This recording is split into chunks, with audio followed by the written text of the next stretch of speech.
नमस्कार, आप देख रहे हैं बालाजी न्यूज और मैं हूं आपके साथ श्वेता। तो चलिए रुक करते हैं आज की मुख्य खबर पर।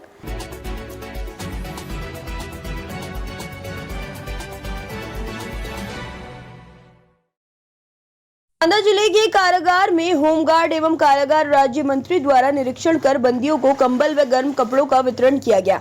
उत्तर प्रदेश के बांदा में आज प्रदेश सरकार के होमगार्ड एवं कारागार राज्य मंत्री धर्मवीर सिंह ने मंडल कारागार का निरीक्षण किया गया और निरीक्षण के दौरान राज्य मंत्री के द्वारा कारागार के पार्कों का निरीक्षण करते हुए जेल के अंदर साफ सफाई व्यवस्था व अन्य चीजों का निरीक्षण करते हुए जेल के अंदर बंद कैदियों को कंबल व गर्म कपड़े वितरित किए गए। राज्य मंत्री के कारागार निरीक्षण के दौरान जिला अधिकारी दुर्गा शक्ति नागपाल सहित जनपद के तमाम आला अधिकारी मौजूद रहे।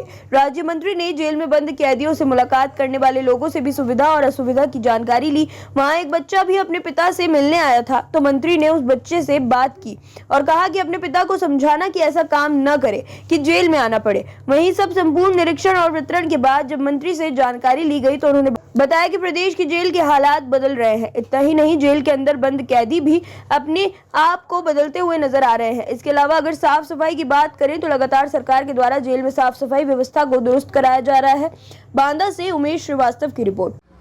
हम कैदियों को गर्म कपड़े और कंबल का वितरण करते हैं। पिछली सर्दियों में 37,500 गर्म कपड़े, कंबल और इनर वितरण किए थे हमने।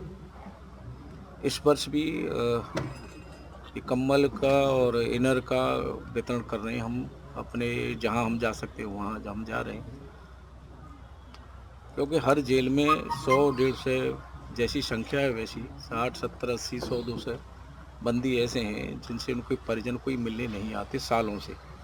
उनके पास पहनने वाले कपड़ों की कमी रहती है और सर्दी से बचाव के लिए प्रतिवर्ष हम कर रहे हैं। और ये भी एक अभियान चला करके हम अभी यहाँ कंबल और इनर वितरण किया है। फिर इसके बाद चित्रकूट जा रहे हैं, उसके बाद नैनी जाएंगे और साथ साथ में कैदियों के साथ संवाद भी करते हैं। और संवाद का एक विशेष कारण है कि 40 साल से नीचे की नौजवानों की संख्या बहुत बड़ी, 80% लगभग जेल में संख्या है। नौजवान हमारा भविष्य है, हमारे देश का, हमारे प्रदेश का। किसी भी कारण से देश का, प्रदेश का भविष्य न बन पाए तो हर नौजवान अपने घर का भविष्य है। और इतनी बड़ी संख्या नौजवानों की जेल में है तो क्यों है, इसलिए उनके साथ संवाद करके उनको परिवार से कनेक्ट जब करते हैं तो तमाम कैदी भावुक होते हैं। और उस समय हम उनसे संकल्प कराते हैं कि दोबारा जेल से बाहर जाने के बाद कोई गलती नहीं करनी है, कि आप जेल में आए, परिवार संकट में रहे। उस समय सभी कैदी संकल्प करते भी हैं। यहाँ भी जितने कैदी संवाद में थे सब ने संकल्प किया है। हम मानते हैं कि सभी ना कर पाएँ तो 10%, 20%, 30% अगर कैदी की सोच बदलती है और वो क्राइम से बचते हैं, अपराध की दुनिया से बचते हैं, तो ये बहुत बड़ी उपलब्धि है।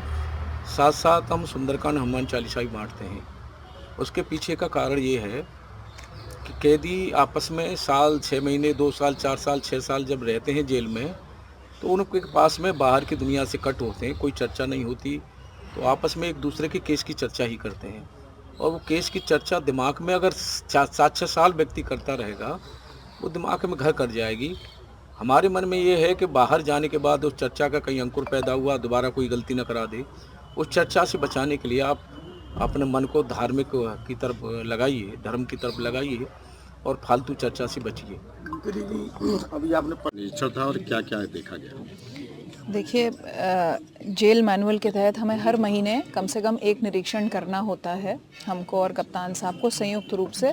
और ये औचक निरीक्षण हम लोग हर महीने करते हैं, जिसमें हम साफ़ सफाई और बाकी सब व्यवस्थाएं देखते हैं। और पिछले कुछ महीनों में बहुत सुधार हुआ है जेल के ओवरऑल मैनेजमेंट में। आज माननीय मंत्री जी कारागार डॉक्टर धर्मवीर प्रजापति जी आए और उन्होंने संवाद किया।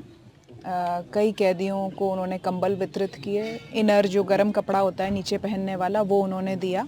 और उनके संवाद में जो सबसे इम्पोर्टेंट जो मुख्य बात थी वो ये थी कि जब कोई भी कैदी यहाँ से बाहर निकल के जाए तो अपने व्यवहार में तो वो सुधार करेगा ही, लेकिन उसका व्यवहार इतना उत्कृष्ट होना चाहिए कि अपने जैसे 10 लोगों को वो प्रेरित करे और उनकी ज़िंदगी में भी सुधार हो पाए, जिससे कि उनको भी कभी भी जेल में ना आना पड़े और अपने परिवार को, अपने देश को, अपने समाज को कष्ट ना देना पड़े।